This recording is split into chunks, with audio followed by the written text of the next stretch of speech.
Long ago, there was a beautiful city called Babylon. It was the capital of one of the greatest empires of the ancient world. More than 1 million people lived behind its towering walls and gates of polished brass.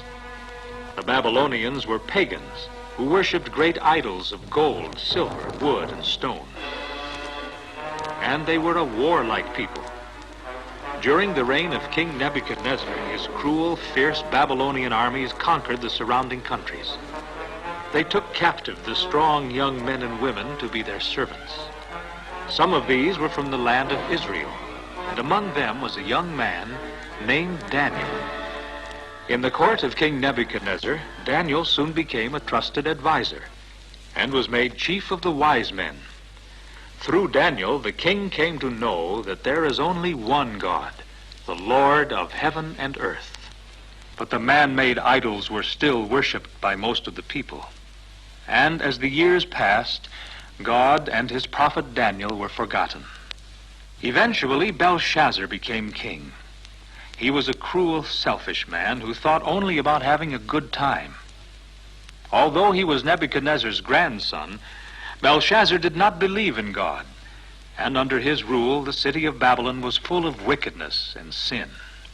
As Daniel saw the foolishness of the people, his heart was sad, and so he prayed and quietly waited for the time when he could again be of special service to the Lord. And that time was soon to come. For outside the walls of Babylon was the mighty army of Medes and Persians, led by Cyrus, king of Persia. But Belshazzar just laughed at them, unafraid. Were not the walls of Babylon 300 feet high and 80 feet thick? Cyrus could never conquer this city. But Belshazzar didn't know just how powerful the enemy was, nor how clever their plan to capture Babylon. Feeling safe inside the strong walls of the city, a great feast was given to honor the evil idols the people worshipped. 1,000 lords and ladies were summoned to attend the great banquet. Shouts of acclamation arose from the crowd when the king came into the banquet hall. "O king, live forever," they cried, certain that the great Babylonian empire would never end. As the king took his place at the table, servants brought in huge platters heaped with food. They filled the goblets with wine again and again, and the noise and shouts of revelry increased. Suddenly, Belshazzar had an idea.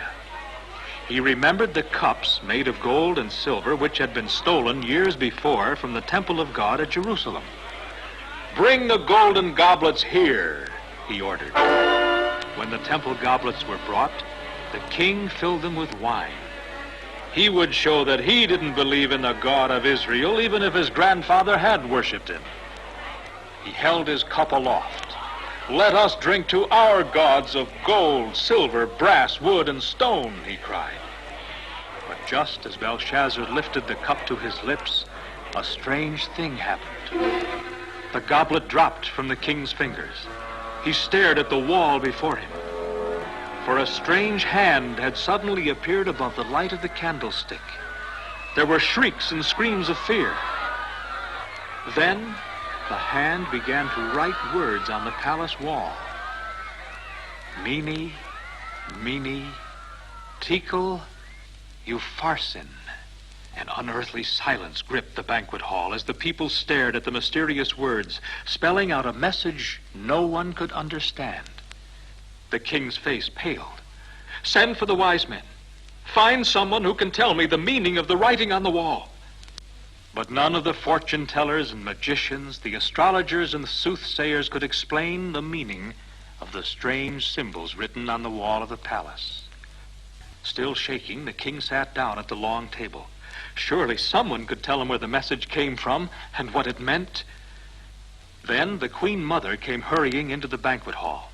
She reminded the king of Daniel, the man of wisdom and understanding, who years before had been able to interpret Nebuchadnezzar's dreams. When Daniel was hastily brought to the king, he refused the great honor and wealth Belshazzar promised him if he could read the writing. Instead, he reminded the king of his grandfather Nebuchadnezzar, who had come to realize that his great wealth and kingdom were given to him by God, and who had worshipped the Lord in humility. "But you, Belshazzar, You are proud and vain. You have not humbled yourself before the God of heaven, but have defied him. You have taken sacred vessels from God's temple, drinking wine from them and praising your dead idols. Daniel told the king that the message on the wall came from God. And this is what God says to you, Belshazzar. God has numbered your kingdom and finished it.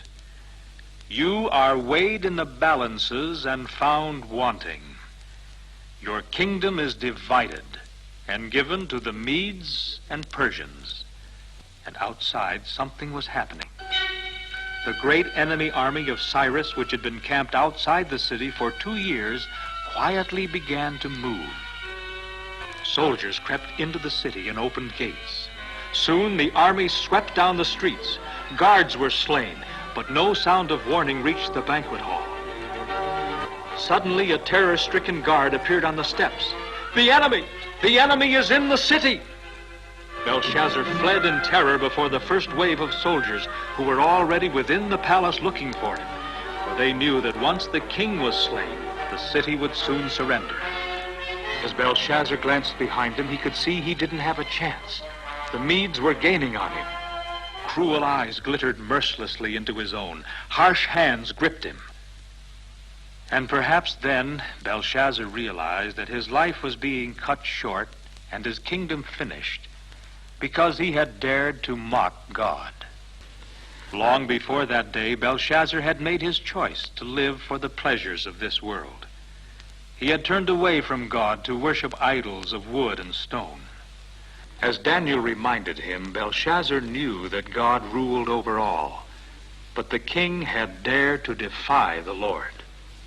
So the proud and beautiful city of Babylon was destroyed, and the king and people with it, for they had despised God. And his word says, "Be not deceived. God is not mocked. For whatsoever a man soweth, that shall he also reap."